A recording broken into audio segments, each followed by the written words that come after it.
Breaking news this morning as Blue Earth County Sheriff Jeff Wersal announces the return of deputy school resource officers to Lake Crystal and St. Clair public schools.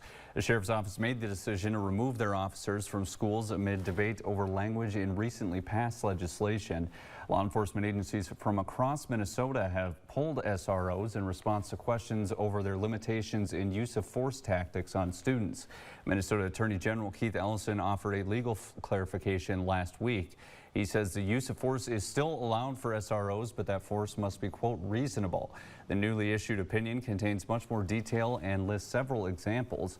Sheriff Wersal says that his office and the schools are working on the transition back this week in lieu of AG Ellison's clarification. Mankato Public Safety also elected to keep SROs out of Mankato area public schools, shifting to an on-call basis to begin the school year. Officials with the school district say there has not been a change to that situation as of this morning, but staff is monitoring the situation.